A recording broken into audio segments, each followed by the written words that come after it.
Hey, aloha. Oh. I want Venezuela on my desk by Friday morning. That is one big-ass Stairmaster. Soundmaster, screaming man at sound. I got steps if anybody needs them. Steps here. Music by Mel Bay. We now return to your regularly scheduled program. Yes, Venezuela, proud jewel of the Adriatic. Our man in Venezuela, Pee Wee Herman. Well, they're all done with Venezuela. They don't need me to do it. Oh, shoot, they brought me to Maracaibo, not Venezuela. Hi, have you heard of the Book of Mormon? Por favor, señor. Bundle my butt. ¿Dónde está No, mi equipe? No. No comprendo. I will not give you foot massage. Favor de pasar por aquí. I was so sure I'd learned the right pronunciation. But when I tried my phrasebook Spanish at Maracaibo Airport, nobody could understand a word. In fact, I was kneed in the groin and then thrown in jail. It brought home what I was told in the briefing sessions by Creole. I'm starting work in a foreign country for an American oil company. Yep. And I'll have to learn its ways, just as Creole has. We each represent the United States here, in the eyes of the Venezuelans. He works for Creole Lady Marmalade. My baggage was at customs, as I should have known, and my English got me through. They thought I was Meyer Lansky. Then the language problem ended for the moment. Creole had sent another American engineer up from the oil fields to meet me and show me around before I report at the engineering office. He was even scrawnier than I was.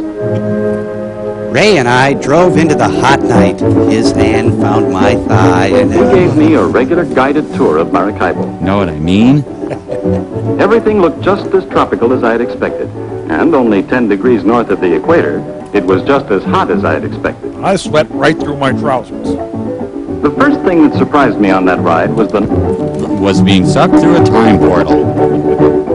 in other residential areas, I saw houses built in the old Spanish tradition. Why, here's Aranzio Spelling's house. Then came the new again. Huge modern apartment buildings. So I'll be staying here? Yep. These seem nice. Oh, there's some stores. Wait. This is like a very Brady Venezuela. I almost felt I hadn't left home when we passed a big Sears Roebuck store. Because it's called Cram Venta at home, too.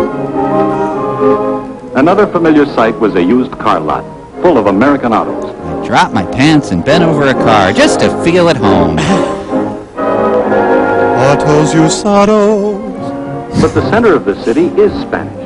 And you begin to realize that Maracaibo is almost 400 years old. When are they going to fix it up? Sir, cars aren't allowed on the bike path. Sir!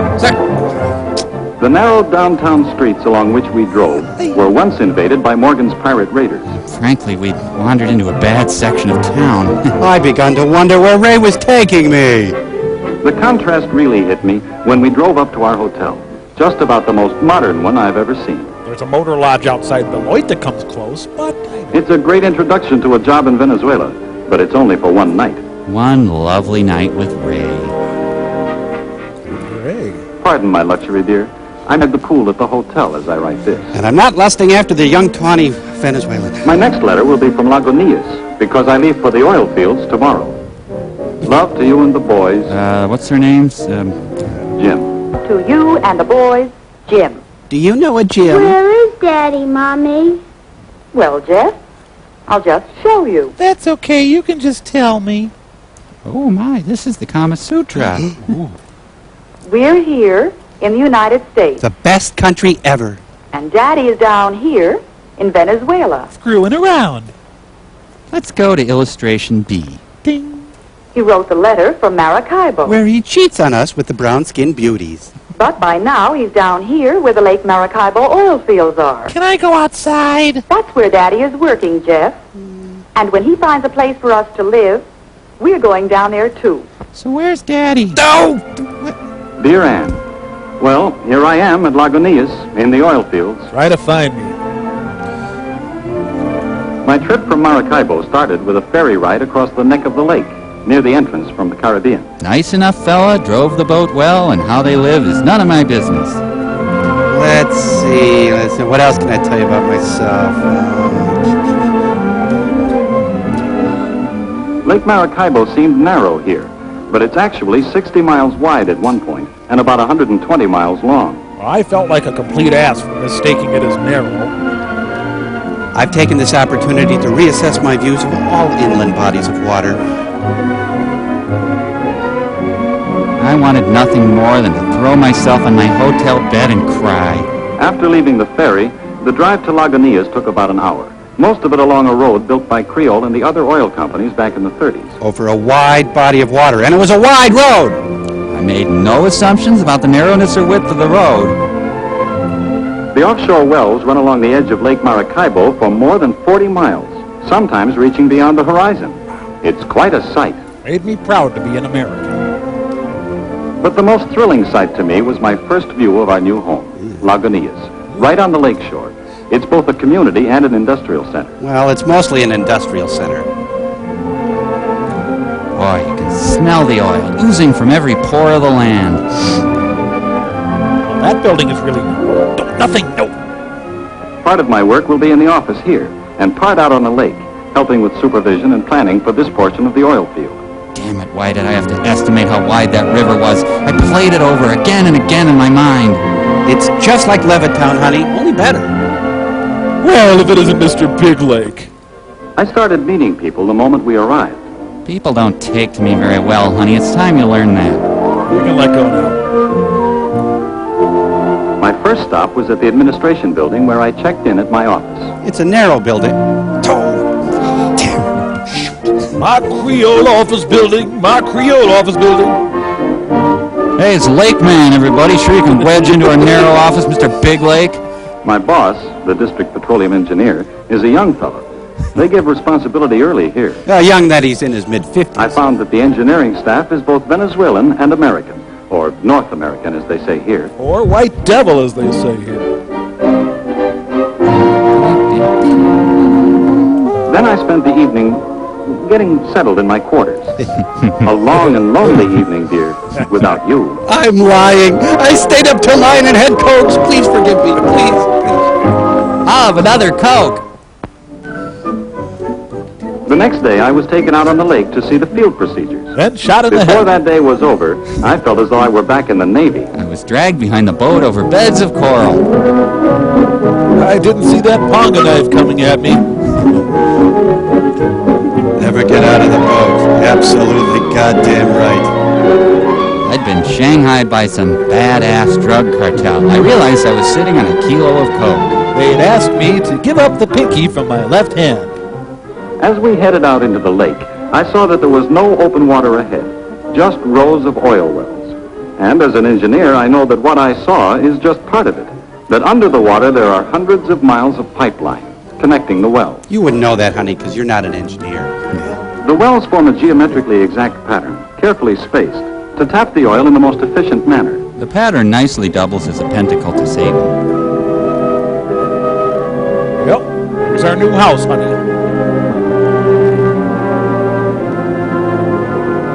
Creole and the Venezuelan government work together to make sure that the field is planned for the best long-term utilization of the country's oil resources. For example, a careful check is kept on the pressure of the gas, which forces most of the oil to the surface without pumping. Oh, Christ, what a mess. Well, I'm sure it's fine. We don't even know what it means. Come on, got a crab cage filled with brews down here. My God, go, go, go! This whole thing's gonna blow! We gotta be 200 yards gone in 7 seconds, mister! The gas which comes up with the oil is not wasted or burned off. 7 miles offshore, I saw one of our huge plants which injects the natural gas back into the formation. That maintains the pressure to keep the oil flowing. How thoughtful. Hey, that's a dairy barn. The drilling is done with power and equipment from big barges, tied up to the well platforms. I thought of you, honey, when I saw the big barge. I'll be working on the barges a lot of the time, and I'll have to speak Spanish because 92% of Creole's employees are Venezuelan. Flintstone! Me and Gene Okerlund worked on my site. That includes a large number of the engineers and more than half of the supervisors, like the tool pushers who boss the drilling crews. Another year off my life. I'm so flipping happy. Ah! Ah! Oh! was majestic, honey. Practically all the skilled workers of Venezuela. And with their housing and other benefits, they receive about as much as men doing identical jobs in the United States. Well, figured a certain way, about as much. Honey, it's just so glorious. You gotta get down here. Employee relations policies are about the same, too. And oil companies here operate under modern labor laws. Again, for Venezuela. I already feel at home in my job, even though I sometimes go to and from work in a boat. I hope my humor isn't too pungent for you. Sure, it's a different country, and I'm a foreigner here. But the Venezuelans have already made me feel welcome. All I have to do now is lick that language problem. And Escobar here. Dear Anne and the boys. He said, boys, he Here's the loves latest us. news on our house. Ready? I've been looking over all the staff houses, and my favorite is the kind built high off the ground, to let the breeze under, and incidentally provide a wonderful open-air playroom. They're completely shuttered with aluminum to keep out the daytime heat. I'm sorry, Ray. I saw the interior of one house on Sunday when a Venezuelan employee invited me over. He's being transferred to a better job at Creole headquarters in Caracas, and I hope to get the house. His wife showed me all through. It's Billy and Betty Barty. No, I couldn't possibly take your wife. Get ready to hang our artwork high on the wall. All Venezuelans listen to mariachi bands all the This one time. had 2 bedrooms. Some have more. Some have less. It all works out. Everybody seems to get a bed. This is the old workbench, as Ted says. I guess I shouldn't complain to you, but he's never home. He's got another wife, and it's called petroleum. Here's our ashtray. You'll probably get one of these, too. We'll have to raise our coffee table to have any hope of fitting in. I was pretty happy about the possibility, but it didn't work out. As luck would have it, the house has been assigned to another family who've been waiting some time, meanwhile living in one of the Quonset huts. But I got a beer out of it. And so that's how we happen to be moving into their Quonset hut on October 1st. I Pile! rushed right over to see it. Yeah, how you doing, buddy? Never saw one of these dumb heaps before. Get on in here. Well, this is the living room. Nice, huh? It's temporary housing, of course, but these people had fixed theirs up attractively. We can do the same while we're waiting for one of the permanent houses. There's rats in the toilet. Gotta keep a book on the lid. Sit down, honey. It's like living in a B-52. I found half of a dog under the floorboards. I woke up once with a roach in my mouth. We'll need just about everything we have at home, except the kitchen sink. So you better start packing. The water works about an hour a day. I'd boil the hell out of it if I were you. Be prepared for a heavy social life, too. Everything from bridge parties at home to sports at the club. I donned my swimming trousers and took a relaxing dip. My favorite spot is the pool, even though it's mighty lonely there without you. No fun at all, really. Thank you, Mr. Eddie's father. I have to go to confession. Fortunately, she was the commandant's girl. Swimming! You asked about medical care. Don't ask. There's a Creole dispensary for both employees and dependents. It's called Needle Park. Do your worst. Spock! I've looked over the school, too. It's also maintained by the company. The principal is a North American, but education is in both English and Spanish. They try to make all the children bilingual. And Jeff will start learning Spanish in the 1st grade. It is Jeff, isn't it? Mike, Sí, comandante. ¿qué hacen los niños? Los niños juegan. ¿Dónde juegan los niños? Los niños juegan en el patio. Yeah, thanks, howdy doody. Shirley, ¿con quién juegan los niños? Los niños juegan No, forget it. Never mind. Thank you. Okay, she knows Spanish. Next group. Those kids made me feel a little ashamed of my Spanish, or lack of it. You make me sick. Everything I've described is inside the oil camp. The Creole is now trying to get away from the old idea of a company camp. Eventually, they want their people to live in regular towns, where that's possible. They killed all pets to prove they were serious. I saw some results of this new policy when I visited Creole's refinery at Amway recently. Why? Just because. We drove through the residential area, where many of the homes were built by private contractors, partially financed by the company. The houses are sold or rented to anyone, not just Creole employees. The worker is even helped with his down payment if he needs it. But after that, he and his family are on their own, just as in the United States. I saw a nude midget circus. Instead of company commissaries, they have privately operated shopping centers. Some of them started with loans from Creole. The idea of this community integration project is to make people independent instead of having to look to the company for everything. It's called Venezuelalization. It's an interesting new development. And speaking of new developments, Miss Anne, I'm being sent for a month's study of Spanish in Caracas. That's where I'll be writing from next. Did he mention me at all? I traveled to Caracas by air, of course, landing at Maiquetía, right on the shore of the Caribbean. You? Then we started up through the mountains on one of the most remarkable highways in the world, the Autopista. I'm joining the Shining Path. Narrow, wide, narrow, wide. Couldn't help but notice the dark sedan following us. We entered the land time forgot. Dinosaurs roam freely. We go to see Kong. It took us just 20 minutes to climb to 3,000 feet, the altitude of Caracas. You? Suddenly, we were in the city. Shots rang out.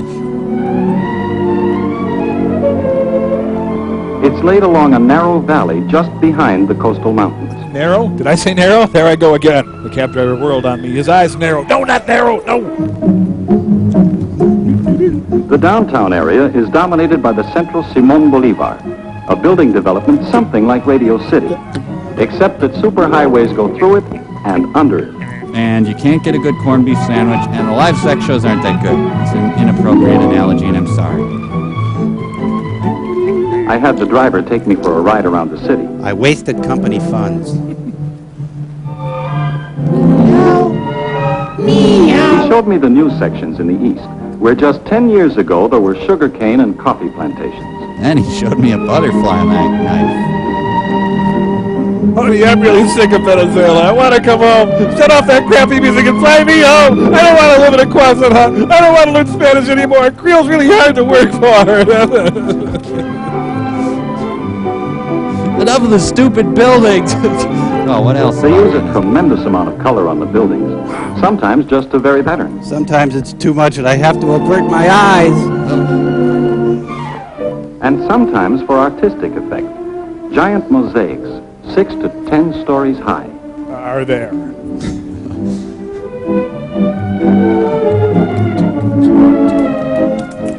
Some of the residential areas are almost futuristic. But they're not, because you realize it's not the future. But others are so quiet and tranquil that you seem to be in another world. But nothing is as nice as our Quonset hut. I saw the Virgin. Oh, no, my mistake. Klingon language camp is hard. Since that first day, I've spent most of my time studying Spanish. I'm even writing this letter between classes. But tomorrow is Sunday, and I expect to see more of the city. Maybe I'll have another Coke. I've told you how modern much of Caracas is. Well, scratch that. Well, if the rest of the place is modern, they'll have to coin a new word for University City.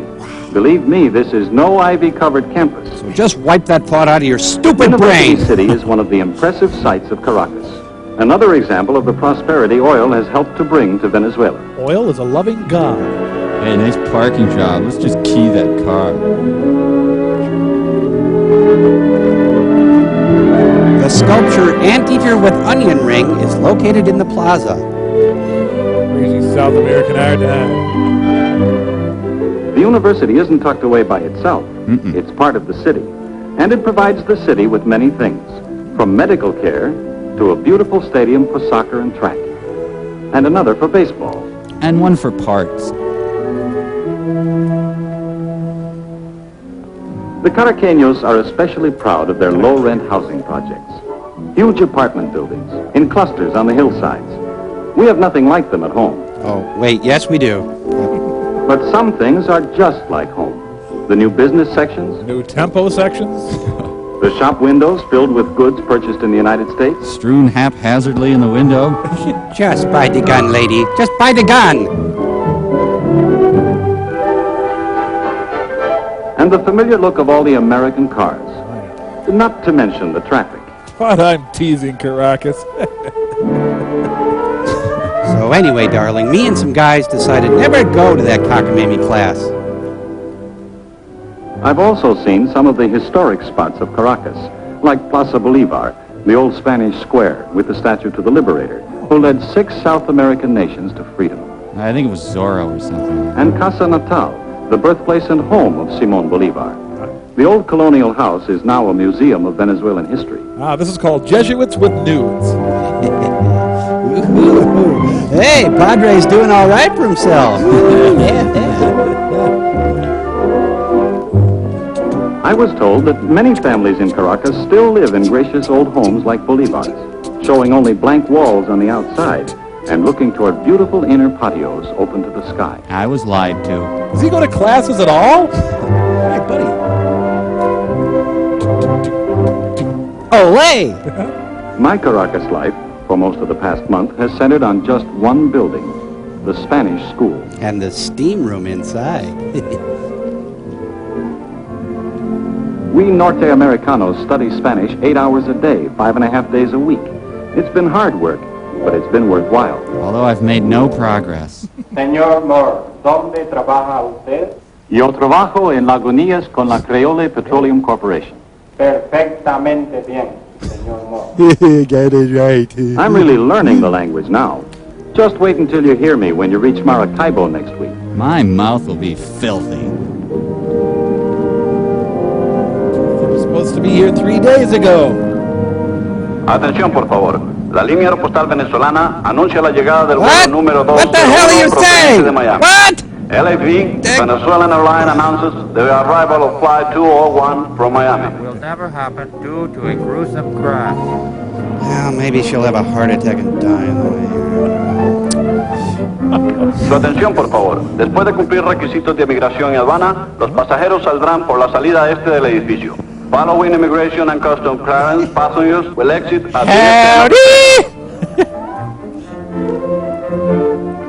Wow, I've had her in there for a long time. That cavity search must be hell.